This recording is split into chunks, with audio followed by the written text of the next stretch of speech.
The Quran in the Surah Yunus. Vishuddha Quran Surah Yunusil note that the body of Pharaoh, Pharaoh's ശരീരം who was damned would be saved from water. നോക്കൂ, അത് ചീഞ്ഞു പോവേണ്ടതാ, പക്ഷേ വെള്ളത്തിൽ നിന്ന് നാം അതിനെ സംരക്ഷിച്ചിരിക്കുന്നു എന്ന് ഖുർആൻ. എന്താ ഖുർആൻ പറഞ്ഞാലോ? അഥവാ നിന്നെ മുക്കിക്കൊന്നാലും നിന്നെ കേടുവരുത്തില്ല, നിന്റെ ശരീരം അവിടെ നമ്മൾ സൂക്ഷിക്കും. എന്തിന്? നിന്റെ ശേഷം വരാൻ പോകുന്ന ആളുകൾക്ക് പാഠം പഠിക്കാൻ. എന്ത് പാഠം?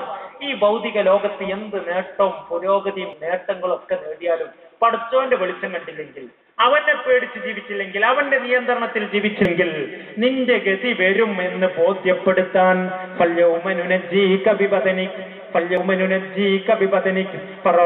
ഇന്ന് നാം നിന്നെ സംരക്ഷിക്കുന്നു. നിന്റെ ശേഷം വരാൻ പോകുന്ന ആളുകൾക്ക് പാഠം പഠിക്കാൻ. പക്ഷേ ജനങ്ങളിൽ ധാരാളം ആളുകളും നമ്മുടെ ദൃഷ്ടാന്തങ്ങളെ തൊട്ട് തിരിഞ്ഞു കഴിയുകയാണ്. ആരും ഇത് ചിന്തിക്കില്ലല്ലോ. ഇതാണ് ഖുർആൻ എല്ലായിടത്തും പറയുന്നത്. എല്ലാം ഇവിടെ അല്ലാഹു കാണിച്ചു തന്നു. ഇതൊക്കെ കാണിച്ചു തന്നിട്ടും എന്താണ് ഇതൊന്നും ആലോചിക്കാത്തത്? ഈ ഭാഗത്തേക്കൊന്നും പോകത്തില്ല. ഇന്ന് കൈറോയിലെ കൾച്ചർ മ്യൂസിയത്തിൽ 10 മമ്മിയുണ്ട്. പക്ഷെ 9 മരുന്നിട്ട് വെച്ച ശരിക്കും വ്യക്തമല്ലാത്ത ശരീരങ്ങളാണ്. ഫറോവയുടെ മരുന്നിടാതെ ചെങ്കടലിൽ നിന്ന് 1898 1400 വർഷം മുമ്പ് ഖുർആൻ പറയുമ്പോ അതിനേക്കാൾ 2000 വർഷം മുമ്പാണ് ചെങ്കടലിൽ മുക്കിക്കൊന്നത്. ലോകത്ത് ഇന്നേ വരെ അത് എവിടെയാണെന്ന് ആരും അറിഞ്ഞിരുന്നില്ല.